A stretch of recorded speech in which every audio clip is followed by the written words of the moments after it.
Hi hello నమస్తే welcome to Telugu 360 నేను మిహనీర్. తెలంగాణ రాజకీయాలకు వ్యూహాలు ప్రతివ్యూహాలుగా కథనాలు అయితే జరుగుతూ ఉన్నాయి. బీఆర్ఎస్ భవన్లో బీఆర్ఎస్ అధినేత కల్వకుంట్ల చంద్రశేఖరరావు గారు వాళ్ళ సంబంధిత ఎమ్మెల్యేలకి ఆదేశాలు ఇస్తా ఉన్నారు. అదేవిధంగా తెలంగాణ సీఎం యనుమల రేవంత్ రెడ్డి గారైతే సిఎల్పి మీటింగ్లో వాళ్ళకి సంబంధిత ఎమ్మెల్యేలకి మంత్రులకి తను మాట్లాడుతూ ప్రతిపక్షాలను ఏ విధంగా తిప్పికొట్టాలనే విషయాలపైన చర్చలు జరుగుతూ ఉన్నాయి. ఒకవైపు బీఆర్ఎస్ ఏమో బీఆర్ఎస్ భవన్‌లా, కాంగ్రెస్ ఏమో గాంధీ భవన్‌లా చాలా పెద్ద ప్లాన్‌లు అయితే జరుగుతా ఉన్నట్టుగా మనకైతే తెలుస్తా ఉంది. నిన్న సీఎల్‌పీ మీటింగ్‌లో సీఎం రేవంత్ రెడ్డి ఎమ్మెల్యేల పైన, మినిస్టర్ పైన సీరియస్ అయినట్టు కూడా తెలుస్తా ఉంది. ఎందుకు మీరు మాట్లాడట్లేదు? ప్రతిపక్షాలు మండిపడతా ఉన్నా గానీ మీరు మాటలు ఎందుకు మాట్లాడట్లేదు? ఇట్లా మౌనం ఎందుకుంటున్నారు అన్నట్టు కూడా సీఎం రేవంత్ రెడ్డి ఎమ్మెల్యేల పైన సీరియస్ అయ్యారు. ప్రతి ఒక్క సభ్యులు మాట్లాడాలి. ఈ అసెంబ్లీ వేదికగా ప్రతి ఒక్కరు కూడా ప్రశ్నించాలి. ఇలాంటి ప్రశ్నించినప్పుడే ప్రతిపక్షాలను ప్రశ్నించినప్పుడే మనం చేస్తున్న పనులు ఏవైతే ఉన్నాయో ఫ్రీగా కరెంట్ గానీ, రూ. 500 సిలిండర్ గానీ, మహాలక్ష్మి పథకం కింద మహిళలకు ఇస్తున్న బస్సు ప్రయాణాలు గానీ, ఇవన్నీ కూడా మీరు చర్చించాలి. ఖచ్చితంగా మాట్లాడాలి. ప్రతిపక్షాలు అక్కడ మన మీద దుమ్మెత్తి పోస్తా ఉన్నాయి. మనం ఏం చేయట్లేదు అన్నట్టు కూడా ప్రతిపక్షాలు బీఆర్ఎస్ పార్టీ సంబంధిత ఎమ్మెల్యేలు, అటు బీజేపీ సంబంధిత ప్రతి ఒక్కరు కూడా ప్రశ్నిస్తుంటే కాంగ్రెస్ సంబంధించిన మనం అధికారంలో ఉన్నాము. మీరెందుకు మౌనంగా ఉంటున్నారు? మనం అధికారంలో ఉంటే సరిపోదు. మనం కూడా వాళ్ళు ఇచ్చే ఏదైతే ప్రతిఘటన మనం చేయాలి. వాళ్ళకు సమాధానం చెప్పాలి. ఖచ్చితంగా మనం కూడా ప్రశ్నించాలి. గత 10 సంవత్సరాల నుండి కేసీఆర్ పాలన ఏం జరిగిందనే విషయాలు కూడా ప్రజలకు తెలిసే విధంగా మాట్లాడాలన్నట్టు కూడా దిశానిర్దేశం అయితే నిన్న సీఎం రేవంత్ రెడ్డి ఇచ్చినట్టు కూడా తెలుస్తా ఉంది. అదేవిధంగా మంత్రుల తీరు తెలంగాణలో ముఖ్యంగా మంత్రుల తీరు బాలేదన్నట్టు కూడా సీఎం రేవంత్ రెడ్డి వ్యక్తం చేస్తా ఉన్నారు. ముఖ్యంగా నల్గొండకు సంబంధించిన ఎమ్మెల్యేలు, మంత్రుల పైన గరమైనట్టు కూడా తెలుస్తా ఉంది. ఎస్ఎల్బీసీ సంబంధిత ప్రమాదం జరిగినప్పుడు కూడా అక్కడ వెళ్ళిన మంత్రులు కూడా నోరు జారిన సందర్భాలు చూసాము. అనేక తీరుగా ప్రజలకు కాంట్రవర్సీ అయ్యే విధంగా చూసాము. ఇలాంటి కాంట్రవర్సీకి దూరంగా ఉండాలి. మీకు మాట్లాడే విధంగా తెలియకపోతే మీకు ప్రెస్‌కి కొంత దూరంగా ఉండండి. అంతేగాని ఏదో మాట్లాడాలి, ఏదో చేయాలి అనే ఆవేశంతోని మీరు అక్కడికెళ్ళి ఇలా బదనాం గాకూరు అన్నట్టు కూడా సీఎం రేవంత్ రెడ్డి అక్కడ ఉన్న సంబంధిత ఎమ్మెల్యేలకు, ముఖ్యంగా నల్గొండకు సంబంధిత ఎమ్మెల్యేలకు ఆదేశాలు ఇచ్చినట్టు కూడా తెలుస్తా ఉంది.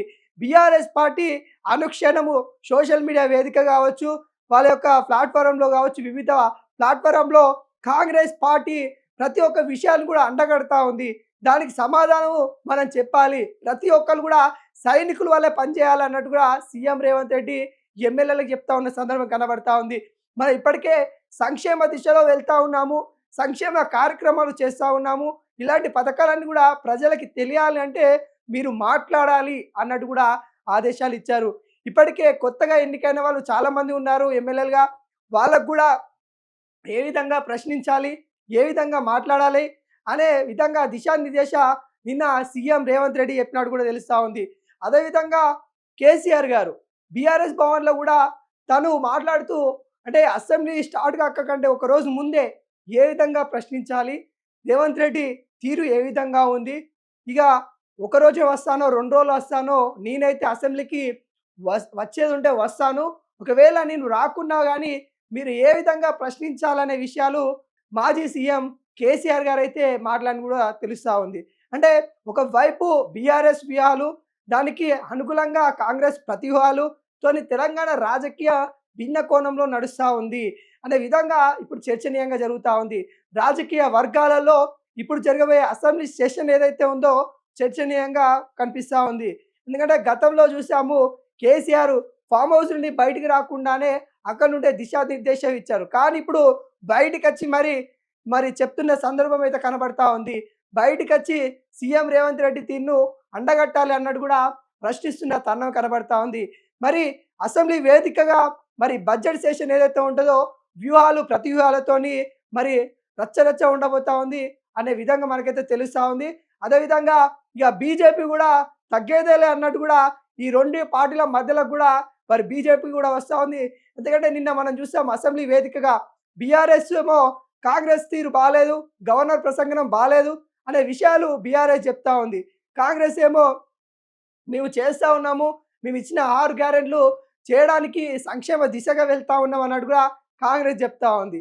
ఇక బీజేపీ ఏమో మనం చూసుకున్నట్లయితే బీఆర్ఎస్, కాంగ్రెస్ పార్టీలు 2 ఒకే తీరులా ఉన్నాయి. గతంలో ఏం చేసింది లేదు.